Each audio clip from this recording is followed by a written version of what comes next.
Counter-Narrative News would like to share an extract from The Groundings with My Brothers by Walter Rodney, published by Bogle Publications in 1969. If I'm not mistaken, and I might be, I think this was the Huntleys, that's Eric and Jessica Huntley, who ran, and Eric Huntley still runs Bogle Publications at the age of 94 years old.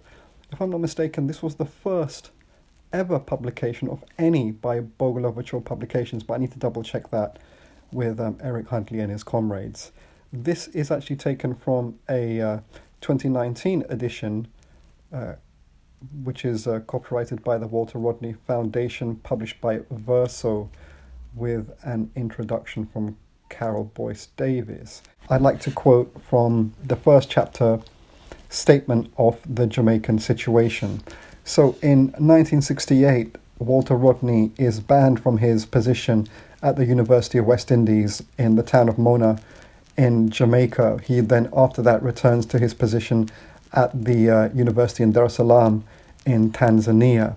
And then later in the 70s, he returns to Guyana, but then he's discriminated there by the basically the pro-colonial Guyanese state. So this is back to this quote from Walter Rodney, which is entitled "Statement of the Jamaican Situation." So this is shortly after he's banned from Jamaica, which leads in mid-October to what's called the so-called quote-unquote Rodney Riots, which is an uprising of the radical Black Power anti-colonial socialist grassroots in solidarity and protest of Walter Rodney's banning there. So, to quote, in 1938, exactly 100 years after the supposed emancipation of the black man in Jamaica, the masses once again were driven into action to achieve some form of genuine liberation under the new conditions of oppression. The beneficiaries of that struggle were a narrow middle-class sector whose composition was primarily brown, augmented by significant elements of white and other groups such as Syrians, Jews, and Chinese. Of late, that local ruling elite has incorporated a number of blacks in positions of prominence. However, irrespective of its racial or color composition, this power group is merely acting as representatives of metropolitan imperialist interests. Historically white and racist-oriented, these interests continue to stop attempts at creative social expression on the part of the black oppressed masses. It was only natural that imperialism and its local lackeys should have intensified the oppression of our black brothers. But paradoxical as it may appear, they have been forced to create a psychological prop to their system of domination, the myth of a harmonious multiracial national society. Out of many, one people, as the national motto pretends. In this way, they are hoping that the black masses will never organize independently in their own interest. Today, that system of domination and its justificatory myth are faced with serious challenges and reverses. For a new phase is beginning in the epochal march forward of the black humanity of Jamaica. The breakup of the myth of a harmonious multiracial society had been rapid and has assumed numerous forms. Firstly, that the regime has been forced into carrying out a crude manipulation of the symbols of national black pride. Marcus Garvey and Paul Bogle were enshrined as national heroes, when the methods and achievements of these black liberators point the way ever more clearly towards black resistance today. The example violently contradicts the hypocritical claim of the state regime to be representative in any way of the black masses. The most profound dilemma of all faced by a regime of alien class elements is that posed by the existence of the numerically powerful Rastafari brethren, who have completely and inexorably broken with Jamaican society and its values, and who have chosen a faith and a culture based on Ethiopian orthodoxy. At no time was this dilemma better demonstrated than when the local political bosses were forced into accepting a visit by His Imperial Majesty Haile Selassie, and then literally had to stand back while the population thrust forward enthusiastically to pay homage to the Ethiopian monarch. More recently, at a time when the black liberation struggle taking place against the white racist American society is fiercest, these same political bandits felt sufficiently threatened by the power of the example of struggle to carry through the banning of brothers Stokely Carmichael, H. Rap Brown, and James Foreman. Even more damning has been their prohibition of the liberation literature of Carmichael, Malcolm X, and Elijah Muhammad, at a time when the world is celebrating International Human Rights Year piously sponsored by the Jamaican government. The local lackeys of imperialism have long had to admit the existence of tremendous social injustice, the gap between the haves and the have-nots, as they put it, but they asked the nation to live with the illusion that things were bound to improve.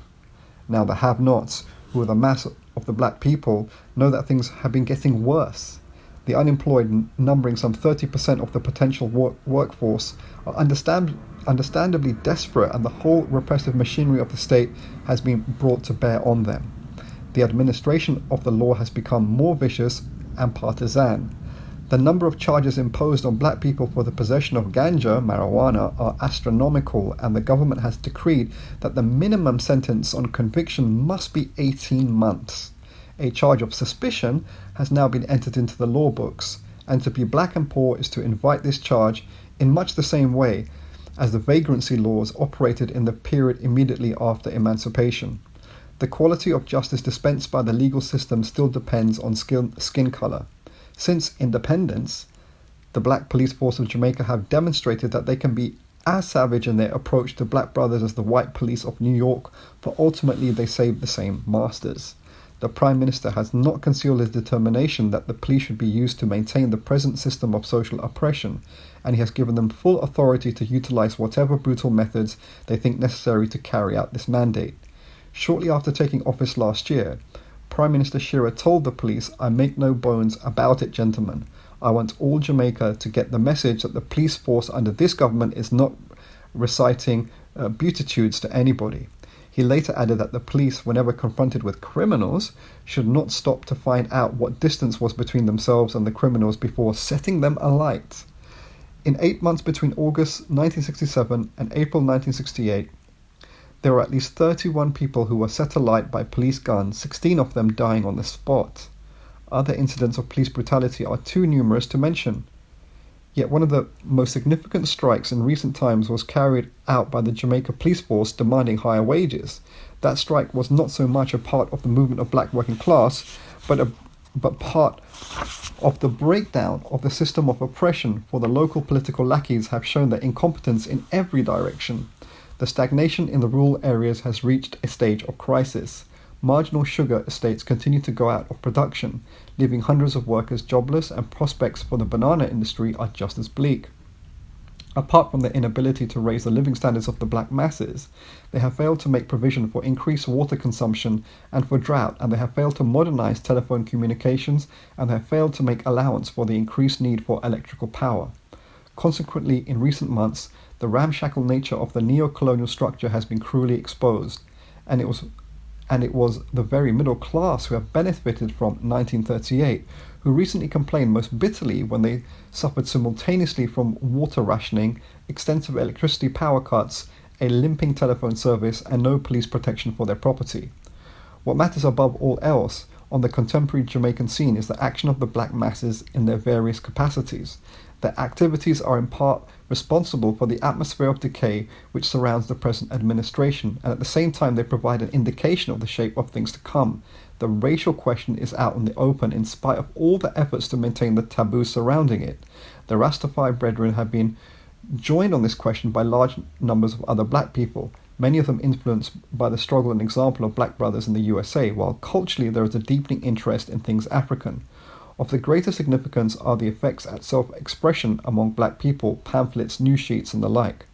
These independent efforts are essential because of the complete control which imperialism and its local puppets maintain over the various established news media. Meanwhile, the two reactionary trade unions, which are the most important social bases of the two reactionary political parties, are also facing the challenge of the workers. Not only has there been a wave of strikes without the complicity of the unions, but there is emerging an independent worker movement concerned with the unity of workers in their place of work or within a given industry. The large unemployed sectors lack organizational forms, but there is a widespread reappraisal taking place among unemployed black youths who have recognized this farcical nature of the present two-party operation and the self-defeating role which they themselves played so recently in 1967 when they gunned each other down on the orders of the political bandits of the two parties. Whether or not the black youths have participated in violence on behalf of the oppressors, they have all suffered from police brutality, and they have seen recently the middle-class members of the gun clubs come forward to volunteer their services in suppressing the people while the police were on strike. Throughout the country, black youths are becoming aware of the possibilities of unleashing armed struggle in their own interests. For those who have eyes to see, there is already evidence of the beginnings of resistance to the violence of our oppressors. End of quote. So yeah, a very revolutionary advocacy here from Walter Rodney directly to the growing revolutionary grassroots in Jamaica.